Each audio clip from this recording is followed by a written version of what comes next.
falando a respeito do Beato Padre Miguel Sopotnico. No dia 15 de fevereiro, nós celebraremos a sua memória. Ele faleceu em 15 de fevereiro de 1975. Então, esse dia ficou marcado, como o dia do seu nascimento ao céu. Então, 15 de fevereiro, celebra essa memória dele. Nós conhecemos muito pouco do Beato, porque se fala mais de Santa Faustina, da devoção, mas aqui, principalmente na nossa região, não se conhece tanto. Então, essa nossa conversa é para explorar um pouco mais sobre a vida do Beato Padre Miguel. E quero iniciar esta conversa com um trecho da palavra de Mateus, capítulo 10, versículo 32 e 33. Eu procurava algo que falasse sobre a vida dele, que percorreu toda a vida do Beato, e essa passagem, ela resume muito bem quem foi ele. Todo aquele, pois, que se declarar por mim, aqui se declarar é importante saber, confessar, testemunhar, Jesus falando aos discípulos. Todo aquele, pois, que se declarar por mim diante dos homens, também eu me declararei por ele diante do meu Pai que está nos céus. Quem, porém, me renegar, ou seja, dizer que eu não conheço, diante dos homens também eu o renegarei diante de meu Pai que está nos céus. Padre Miguel, ele testemunhou com a vida toda dele a fé em Deus. E depois que conheceu Santa Faustina, a fé na mensagem de Jesus misericordioso através de Santa Faustina. Então ele testemunhou desde a infância, através de vários acontecimentos da guerra, da prisão, do período em que ele sofreu com a divulgação do culto, até o final da sua vida, através da doença, da sua saúde frágil, ele testemunhou firmemente a sua fé em Deus, a sua espiritualidade, a sua convicção de que ele era guiado por Deus e que o Espírito Santo estava guiando.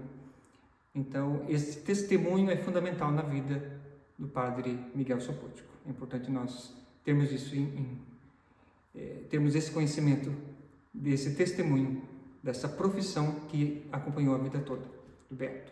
Antes de entrarmos propriamente na vida do Beato, eu gostaria de situar o contexto da época, que é muito importante. O Beato Miguel nasce em 1888 e falece em 1975, 86 anos de vida. E no começo do século, no século XX, tem início a Primeira Guerra Mundial, em 1914, até 1919.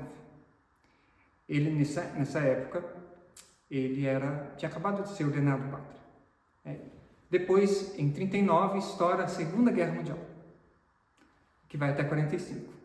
Então, e depois ainda, terminando a guerra, de 45, vem o período, o regime comunista, naquela região, que vai acabar em 1991. Então, esse é o contexto em que o Padre Miguel vive, entre guerras e no regime comunista. Além de no mundo também estar acontecendo, por exemplo, na Primeira Guerra, a gripe espanhola, que matou muitos soldados, muitas pessoas. Também na Espanha, Santa Faustina diz, inclusive no diário, da Guerra Civil Espanhola, que o comunismo ali estava infiltrado e prendendo sacerdotes, religiosos, todos aqueles que professassem, que testemunhassem sua fé em Deus. Então esse é o contexto para nós entendermos bem quem foi o Beato, em que realidade ele viveu. O Beato Padre Miguel Sopotnico, ele nasce então em 1888, nas proximidades de Vilnius, hoje é a atual Lituânia. Na época, Lituânia já existia, mas Lituânia e Polônia era como se fosse um só país. Então, ele nasce em Vilnius, de uma família pobre, de uma família alicerçada com valores morais, patriotas e de um amor muito grande entre si.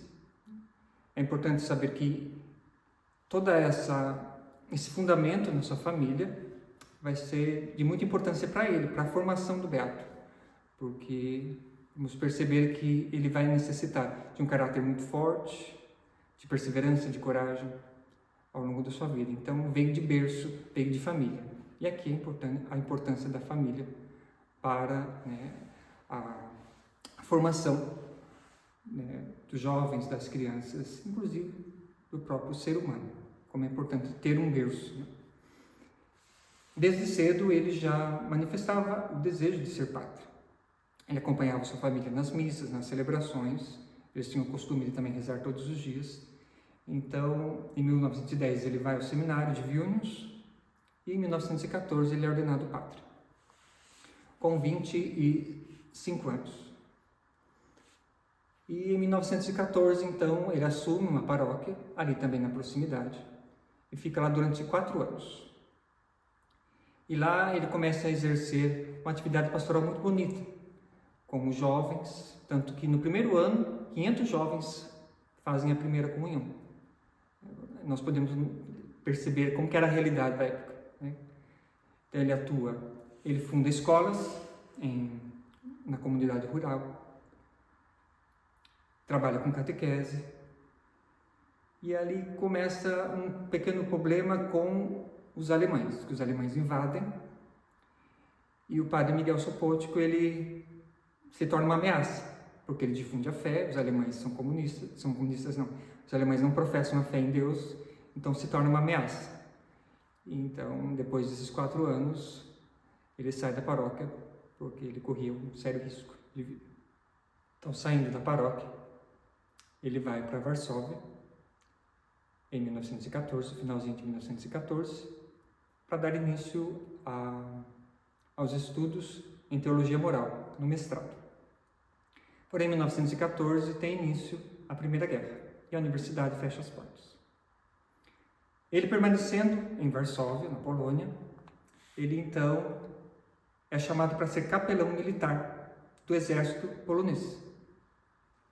E ele vai servir então como capelão, administrando sacramentos espiritualmente de início, no hospital de campanha, que foi montado com urgência. Passou um mês, ele pede para ir à linha de frente da guerra. Ele não quer ficar lá, ele quer ir onde está acontecendo a guerra de fato, onde os soldados poloneses estão enfrentando. E ele vai, então, e fica lá, trabalhando com os moribundos, aí é importante, né? Com os agonizantes. Ele administra os sacramentos, celebra a missa, isso em pleno campo de guerra. Olha para ver, né, a coragem dele. E também atende os feridos, né, como enfermeiro, socorrendo eles. Mas ele fica doente e retorna então para Varsóvia. E lá, né, nesse período de recuperação, ele atende somente como capelão, novamente, né? E também ele dá palestras, dá formações para os oficiais do exército polonês. Ele é chamado para isso. Também atende em outros hospitais. Terminado, então, a guerra, ele inicia os estudos de teologia moral de mestrado na Universidade de Varsóvia. Enquanto isso, ele atende a capelania militar, ele concilia os dois e também começa a atender como diretor espiritual ali do seminário de Varsóvia. Nesse período, então, ele estuda, ele gosta muito de estudos, ele se aprofunda muito. E uma coisa que é interessante dizer que, devido à vida acadêmica dele, ele aprende inglês, aprende russo, aprende alemão e francês, para exercer esse apostolado. Os russos gostavam muito de ouvi-lo, as pregações, isso é importante dizer, para ver como Deus foi conduzindo, Deus foi iluminando ele, porque ele ia necessitar também lá na frente desse conhecimento de línguas para anunciar a misericórdia. Terminado o mestrado em teologia moral, ele volta para Vilnius, porque o bispo de lá, tendo conhecimento, tendo conhecimento de todos os estudos do Padre Miguel, chama-o novamente para sua diocese, e lá ele se torna diretor espiritual do seminário, dá aula no seminário. Ele tem desde cedo um carinho pelos seminaristas, até porque ele, enquanto seminarista, ele recebeu uma bolsa para continuar os estudos, porque a família não tinha condição. Então aí nós percebemos que ele tem um grande cuidado para com os seminaristas. E lá então, em Vilnius, ele, em 1932, se torna confessor da congregação das Irmãs de Nossa Senhora da Misericórdia, que é a congregação de Santo Faustina, em 1932. Não somente delas, mas de várias outras congregações, institutos religiosos, tanto masculinos quanto femininos. E em 1933, aqui entra então já a nossa conhecida Santa Faustina, né? Em 1933, depois dos votos perpétuos, ela parte para Vilnius e lá então conhece o Padre Miguel. E ela conhece pessoalmente, porque antes ela já conhecia pela visão, né? Jesus havia mostrado para ela 2 vezes: esse vai ser, né, o meu servo que vai te guiar, que vai te conduzir para cumprir a minha vontade aqui na Terra. Então ela conhece, provavelmente o Padre Miguel levou um susto, né? Porque tipo, eu já te conheço, mas ok. E então ele começa a acompanhar, em 1933. Devido ao tempo que Santa Faustina tinha para expor as aparições, para expor as revelações, o Padre Miguel pede para que ela escreva um diário. E em 1934, então ela dá início ao diário.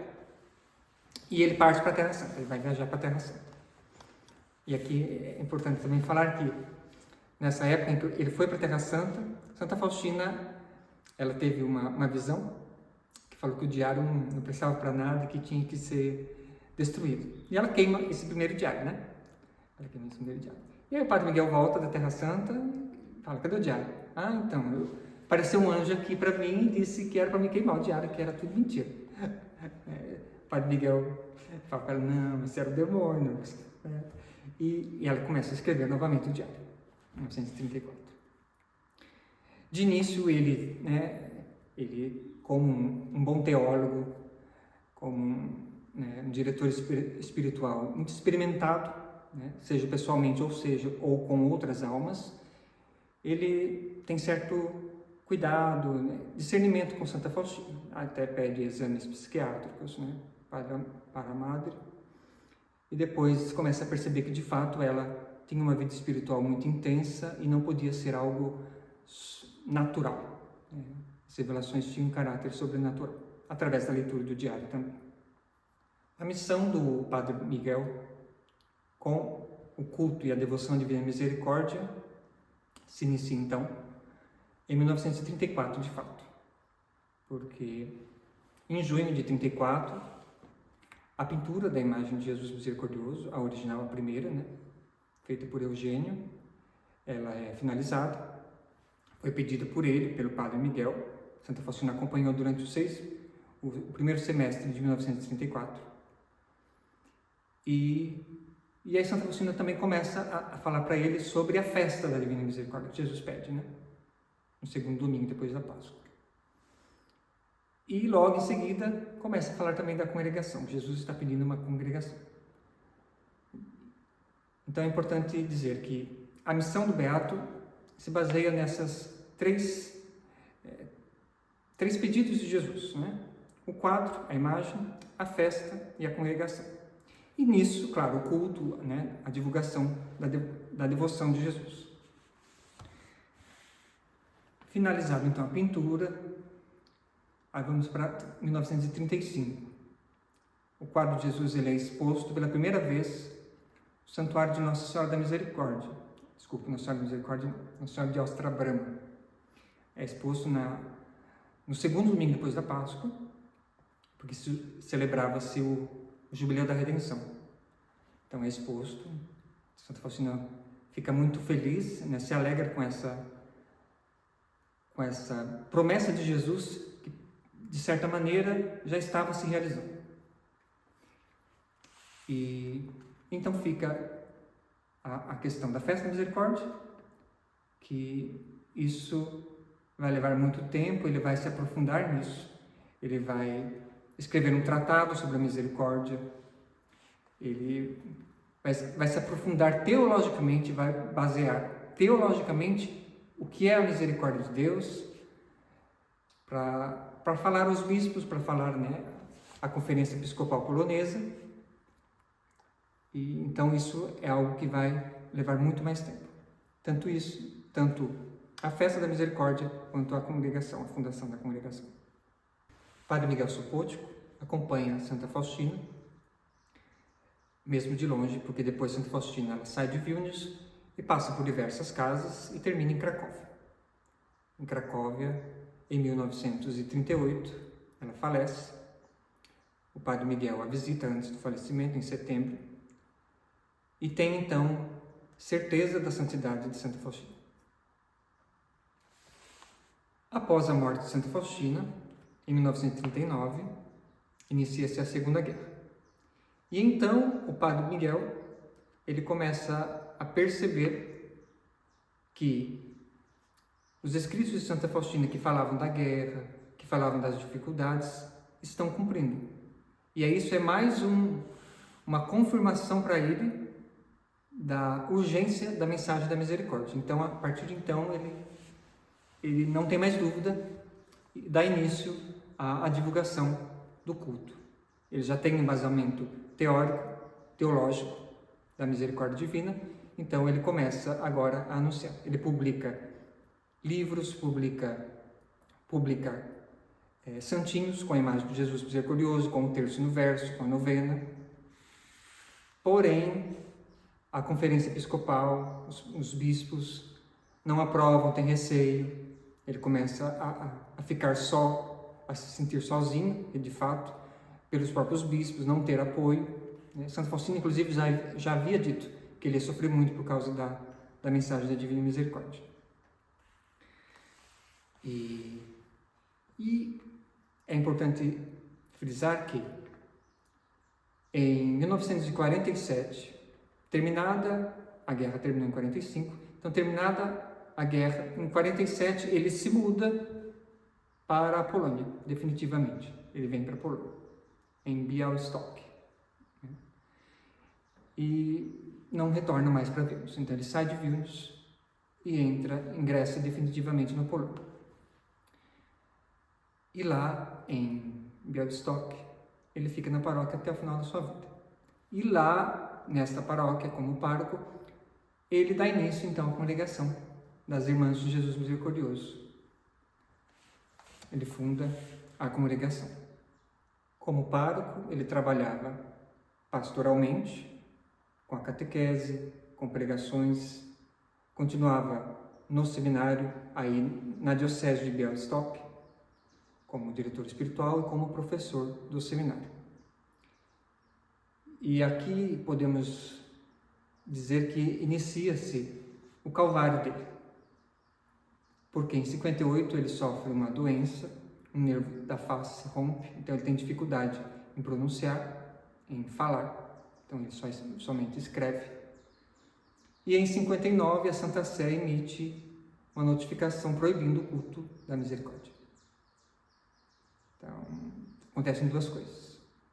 Nas formas, a devoção à misericórdia, na forma como Santa Faustina havia escrito, solicitado, é proibido, por causa de um erro na tradução do diário.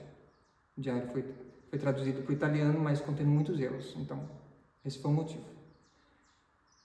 E o beato, então, ele percebe que aquele momento era o momento do Calvário, o momento do silêncio, da divulgação silenciosa, de permanecer ali unido com Jesus, na cruz. E em 1962 ele também sofre um acidente de carro, o que dificulta ainda mais o seu trabalho apostólico. Então ele vai morar um convento das irmãs, não das Irmãs da Misericórdia, das Irmãs da Sagrada Família, e ali vai permanecer todo esse período. Nessa época também, ele escreve os volumes do livro que nós conhecemos, A Misericórdia de Deus em Suas Obras. Foi nesse período. Olha o período em que ele escreve, né? Com dificuldade em falar, acidentado, a Santa Sé proíbe. É esse período em que ele se aprofunda e escreve os livros que nós lemos, que nós conhecemos hoje. Então, nesse período de silêncio, ele permanece lá, então, até 1975, quando, em 15 de fevereiro, ele falece, com 86 anos. Teve uma vida longa, embora sofreu muito, mas teve uma vida longa. Um fato interessante, havíamos esquecido, em 1944, enquanto acontecia a Segunda Guerra, ele tem que fugir de Vilnius, porque ele era perseguido, ele foi perseguido pela polícia alemã e depois pelos comunistas. Isso devido ao culto da misericórdia que ele já divulgava lá. Então, ele conversa, como ele era confessor de várias religiosas, ele foge de Vilnius. Essa que é uma coisa muito interessante. Ele foge de Vilnius vestido de freira, freira Ursulina, e vai a uma região longe de Vilnius, mas com vestido de freira e com um nome falso, e com uma profissão falsa. Aí chega lá, ele recebe um nome falso e começa a trabalhar como carpinteiro e marceneiro. E fica 2 anos e meio escondido. Todos lá conheciam como o carpinteiro. Olha que, o carpinteiro, lembramos de São José e Jesus. Fica nesses 2 anos, servindo a comunidade, mas como carpinteiro. Somente quando acaba a guerra, que ele retorna para Vilnius. Mas, nesse período, ele nunca deixou de celebrar a missa. Ele sempre se confessava. E aqui nós percebemos a fidelidade dele. No escondimento, ele permaneceu sempre sacerdote, fiel ao seu ministério. Aqui há um testemunho para nós diante das dificuldades. Escondido, em guerra, a sua fé permaneceu firme. Após, então, o falecimento do padre Miguel, a diocese de Białystok, em 87, dá início ao processo informativo para a beatificação dele. Em 2002 é enviado para Roma. Em 2004, o Papa João Paulo II reconhece as virtudes heróicas do padre Miguel, e em 2007 é reconhecido um milagre oficial para a beatificação. Esse milagre trata-se de um ex-seminarista da diocese que ficou um tempo no seminário, depois saiu, e devido a uma depressão muito grande, ele tentou o suicídio, ingerindo produto corrosivo, uma intoxicação. Gravemente em risco de vida. Ele vai para a UTI e o reitor do seminário, juntamente com os seminaristas, invocam então a intercessão do padre Miguel. E ele é milagrosamente curado. É reconhecido então pelo Vaticano como um milagre. Esse seminarista, esse homem que recebeu essa graça, depois ele casou, tem filhos, perfeitamente normal. Reconhecido então o milagre oficial pela Igreja, em 2008, em 28 de setembro de 2008, ele é beatificado no Santuário da Divina Misericórdia, na cidade onde ele serviu durante 30 anos. Ele é beatificado e reconhecido pela Igreja, então, como aquele que serve para dar testemunho, o apóstolo da Divina Misericórdia, Beato Padre Miguel Sopótico. Essa igreja, onde contém os restos mortais, também foi o sonho do Beato, porque enquanto ele ainda morava em Vilnius, ele tentou construir uma igreja a Divina Misericórdia, porém, devido às condições de guerra, às contrariedades, não foi possível. Essa igreja só foi construída após a morte. Então, e lá, em Białystok, há o Santuário da Divina Misericórdia, onde ele se encontra sepultado. A cidade onde ele está sepultado, e foi pároco, Białystok, tem para com o Beato Padre Miguel um reconhecimento muito grande de gratidão e de proteção. Tanto que eles falam que o cidadão mais conhecido daquela cidade é o Beato. O Beato salvou aquela cidade de uma catástrofe. Por quê? Havia um trem contendo containers de cloro puro, que passou pela estação, pela linha ferroviária, e tombou, descarrilhou, justamente na cidade.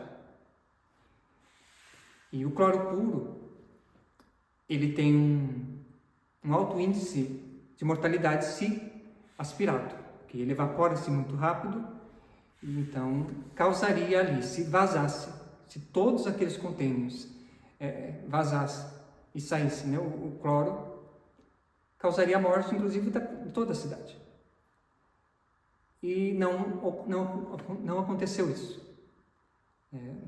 Houve um pequeno vazamento, mas não saiu nada daquele líquido. E eles atribuem esse milagre ao Beato por quê? O trem descarrilhou justamente entre a estação do santuário e da casa onde ele faleceu. Foi nesse percurso. Como se ele estivesse protegendo a cidade daquele grande perigo. E aí, nesse local, construíram uma cruz com a placa, né, dizendo da invocação da proteção do Beato Padre Miguel, uma cruz também dizendo, né, Jesus, eu confio em vós. E por isso ele é muito querido por todos os moradores daquela cidade. Quero citar, então, duas passagens do diário em que Santa Faustina relata sobre o Beato Miguel Sopótiko. No parágrafo 1390, ela assim escreve: pelos esforços do Padre Miguel, uma nova luz brilhará na Igreja de Deus para o consolo das almas. E essa luz nada mais é do que o culto à Divina Misericórdia. E essa luz, ela vem para toda a Igreja através de um filho da Polônia, que é o Papa João Paulo II. Muitas vezes o Papa ia lá onde estava sepultado Santa Faustina e através desse conhecimento da devoção, ele conhece então a importância da misericórdia de Deus para o mundo e ele depois institui essa festa para a Igreja. E um outro trecho, no parágrafo 1408, Jesus fala a Santa Faustina: o pensamento dele, do Beato, do Padre Miguel, está estreitamente unido com o meu e, portanto, fica tranquila quanto à minha obra. É uma promessa de Jesus para Santa Faustina. Santa Faustina não viu. O Beato também não viu, porque ele faleceu e a proibição do culto continuava. Somente em 78, em abril de 78, que foi revogado e permitido a devoção. Então ele também não viu a obra neste mundo. Ele fundamentou, promoveu, mas somente depois de sua morte é que a Igreja reconheceu o culto à Divina Misericórdia. Então aqui fica uma mensagem para nós que vivemos uma época difícil, vivemos uma época de guerras, uma época em que as pessoas estão desesperadas, perderam o sentido, muitas delas, perderam o sentido de suas vidas, ou seja, vivemos no tempo da misericórdia. Este é o tempo da misericórdia. Então nós, que conhecemos a devoção, que conhecemos o quanto Deus nos ama, que conhecemos a infinita misericórdia de Deus, devemos ser, como o Padre Miguel, um testemunho para esse tempo. Nós estamos aqui porque Deus quer precisar de nós, para sermos testemunhas da misericórdia de Deus neste tempo, sermos luz, né? Como foi o Beato em sua época e Santa Faustina. Aqui está a relíquia do Padre Miguel Sopótico, e nós queremos, em oração, rezar a oração a ele, e depois eu convido o Padre Gabriel para nos dar a bênção com a relíquia do Beato. Vamos pedir a intercessão do Beato Padre Miguel Sopótico, que diante de Deus intercede por cada um de nós, ele que é o apóstolo da Divina Misericórdia. Convido a você também para que faça um pedido, uma prece, que pela intercessão de nosso Beato Miguel Sopótico alcance de Deus as graças que necessitamos.